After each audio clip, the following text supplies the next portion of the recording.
stream tonight. It's been a while since I've streamed. The last stream I did was, I think, DayZ. I was showcasing my server that I had created for DayZ and have it up and running. It's still up and running. It's using the Winto, man, I can't talk words today. The Winter Chinaris map, and I had set up Christmas trees and Christmas gifts around, and even Santa's sleigh would, crash land in the game as well. So it's kind of fun. But I've got a little different showcase today. I decided to set up an Ark survival server. I purchased the game a few weeks ago. Great deal on Steam right now, just $10. I think it's until tomorrow is when the deal finally runs out. So well worth the $10, I think, in my opinion. I've been wanting the game for a while. Just wanted it to come down to a decent price that, makes entry into the game pretty easy. Since that time, I've learned a little bit about the game. I've played it several times. I've got a server up and running as well.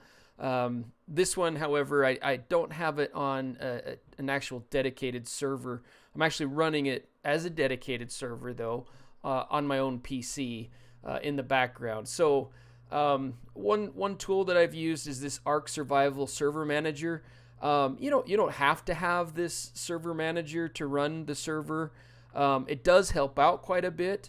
One of the things that I found is when I was playing the game, my son, one of my youngest sons, Jake, anyway, he got me into the game a little bit, and we started playing it, and I just used it as a dedicated host with the in-game setting. So I'm going to open up Ark here. You'll see kind of what I'm talking about.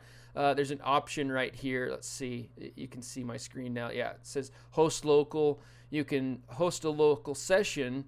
Doing it this way, you can set the difficult levels, all that kind of stuff. There's lots of different options in here, kind of similar to that. But and then you have to run a dedicated server, or you can run a hosted non-dedicated. If you run the dedicated server, however, it won't let you play the game on the PC that you're hosting this on. So that's one big drawback about Ark Survival dedicated server using the Ark manager to do this. However, you can set up a host non-dedicated session, and you can play at the same time. We did that for a while. One of the limitations of hosting a non-dedicated server is that you basically can't move from the person who's hosting the game more than, I don't know what the radius is, but it's not very far.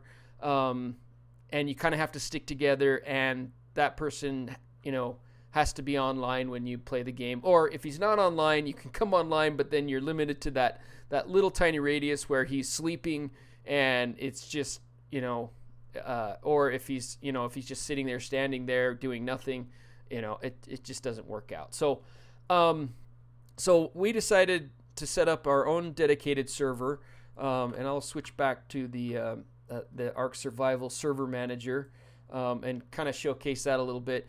It basically, what it really does is it's just a front-end user interface for all of the config files that are used within the game. I'd go into the details about the config files, but this is just kind of an overview of it. I don't want to bore you with a lot of details because I kind of want to showcase the game a little bit more so than the server side of things. But it's a great interface.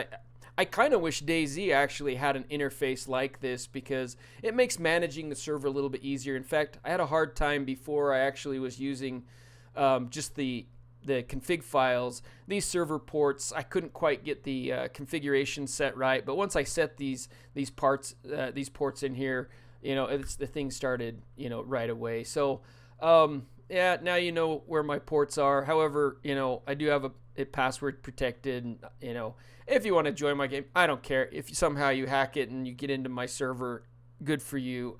Just tell me how you did it. Leave me a comment, whatever. Doesn't matter to me. But anyway, it's got a great interface to it. There's lots of options, just like in the Ark the Ark player server manager, the one that I showed you earlier, which was just this one. Let's see, it should pop up here in a second. It's just this one right here. So very similar to that, but obviously different interface, not quite as nice and pretty as the one that's actually in the Arc. But nevertheless, I've got that running up on my system, and let's go ahead and join the game. So this is my server right here. We'll jump into the game here. So there we go. Maybe if you can capture my key clicks, figure out my password. I'd be surprised if you could join my server, and I'd welcome you anyway, because I can always shut you down and kick you off. So anyway, not a big deal. Kind of fun. It takes a little while to load in. It is a big download. I could not believe how big this game is.